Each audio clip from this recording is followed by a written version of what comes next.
Hey guys, Erman here from Systematic Productions. Today we'll be going over how to make your snare sound go from this to this. And in a whole mix context, we should be sounding like this.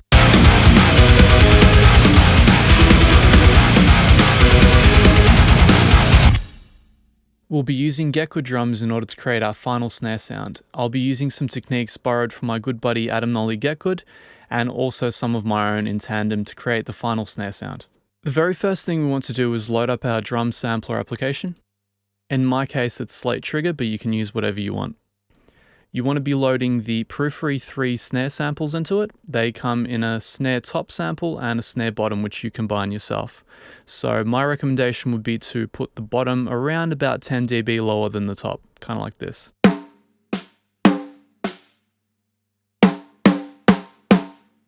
So you get a nice and balanced sound without too much snare wire. Our next step is to kick in our EQ, which in my case will be the Slate VMR, the SSL EQ. And one of the very first things I can tell when I pull up the raw snare is that it has an overabundance of mids and a lack of excitement in the highs and the lows, so we'll go in and target that first.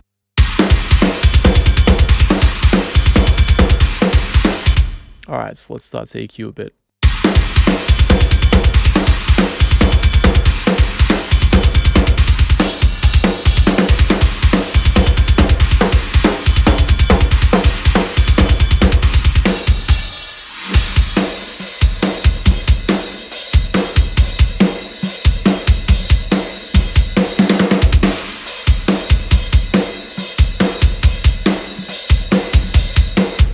The very first thing we've done here is given it a little bit of high-end excitement around about 7.5K.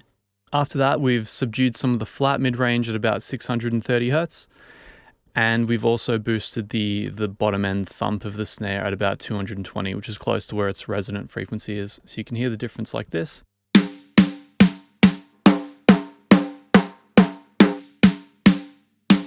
Now the snare might sound excessively thin at this point, which is completely fine because with the way we're processing things, we're going to fill in the illusion of that gap.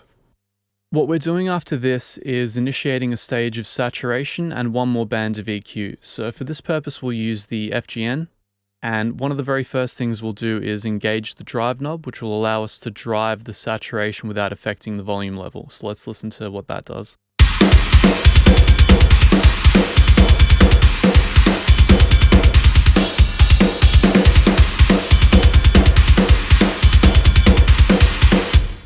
In this particular case, you can hear the lower mid-range becoming more prominent the further up we drive it and the more pinned and sort of squared off the snare sound becomes. One more thing we want to add to this is a little bit of upper mid-range EQ in order to let the snare cut through the mix a little bit more effortlessly.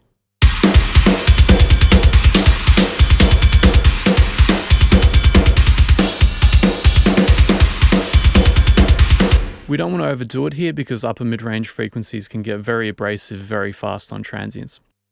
So now that that's done, we'll go back and we'll tweak a high-pass filter just to make sure that there aren't any errant sub-frequencies in the snare stopping it from cutting through as much as it should.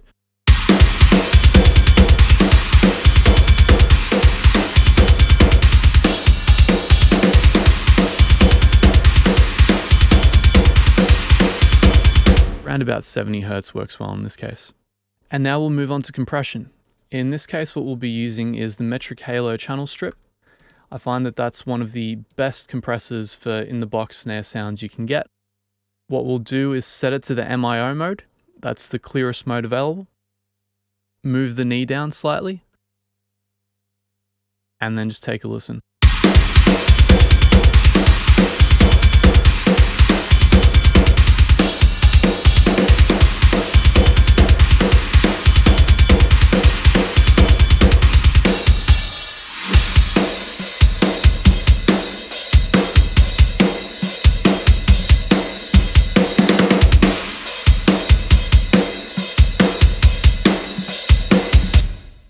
So what we've done is used a ratio of 3.5 to give the snare a little bit more bite, to give it a little bit more transient snap. The important part here is to set the attack around about 20 milliseconds to allow the initial transient to pop through, but to subdue and clamp down on everything else. Release is very much to taste, depending on the tempo of the music, but in this particular case, 65 milliseconds works really well. And of course, as you jog the threshold down to clamp down on the snare with the compression, make sure to jog up the output gain so you actually make up the difference. What we might want to consider doing at this point is running a Transient Designer or an envelope shaper tool of some kind on the snare. The general goal of this is to accentuate what the compressor is already doing and give it a little bit more attack to cut through the bed of the mix. So in this case, I've been running through the stock Cubase envelope shaper, and I'll let you hear what that sounds like.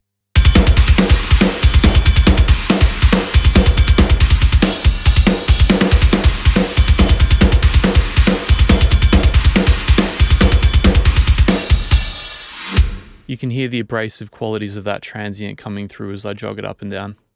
With that, we conclude the direct snare processing part of our tutorial. From here on out, what we want to do is migrate onto a different track, and we initiate our drum sampler again. Now this time, instead of loading the direct snare samples, we'll load in the room equivalents. Make sure to balance them out against each other so that they sound right in context of your mix. From here on out, what we'll do is move on to the processing phase. In our case, we'll kick in a stage of console saturation first in order to round out the sound and fatten everything up.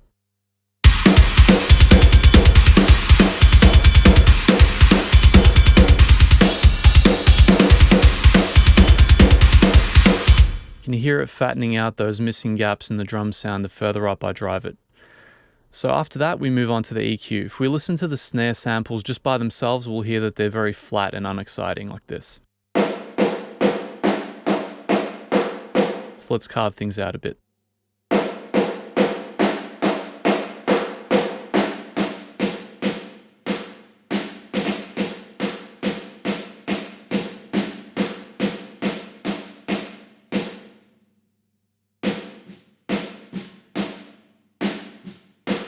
It's a little bit better. What we're doing is very similar to what we did to the initial snare sound, just a little bit of top end at about 7.5K and cutting a lot of mid-range at about 700 Hz, and of course bumping up the bottom end in order to fill out the sound.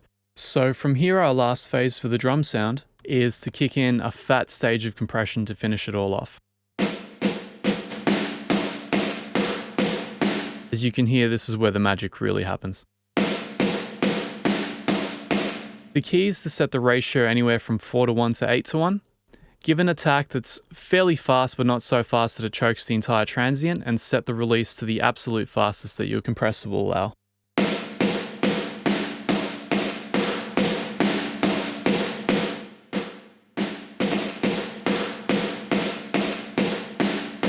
Then just drive it up to taste.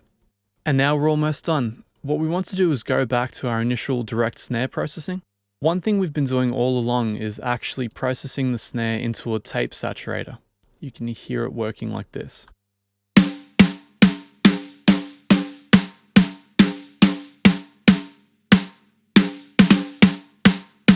The key is to just drive it into the red in order for it to bring back the transient so things don't get overly pokey. After this, we'll kick in an actual limiter.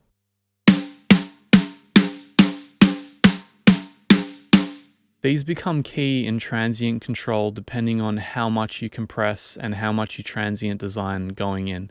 The more that you accentuate the transient, the more the snare pokes out of the mix, but the more abrasive and awkward it becomes for the listener, so you have to balance it back down with these tools. And very finally, we have an advanced stage of EQ here, where we're essentially just dealing with resonant notes in the snare itself.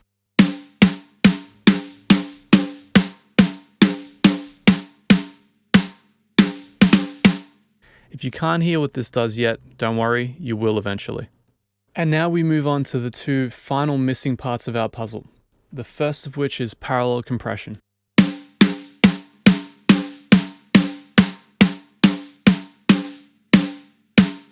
You can hear the additional sense of immediacy that the parallel compression adds. What I've set up to create this is an 1176 compressor, working at very similar settings to our room compressor. Very fast release, very fast attack, and about 10 dB gain reduction. And from here on out, we kick in our reverb.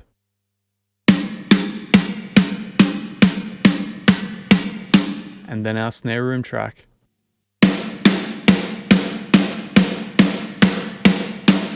And with that, we'll listen to our entire mix.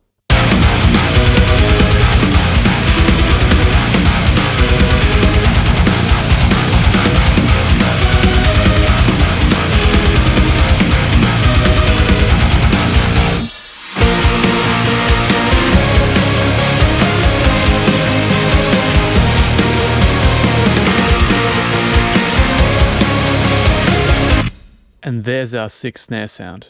If you like what you learned here today, make sure to check out a copy of my book, The Systematic Mixing Guide. It contains an entire chapter on drum mixing.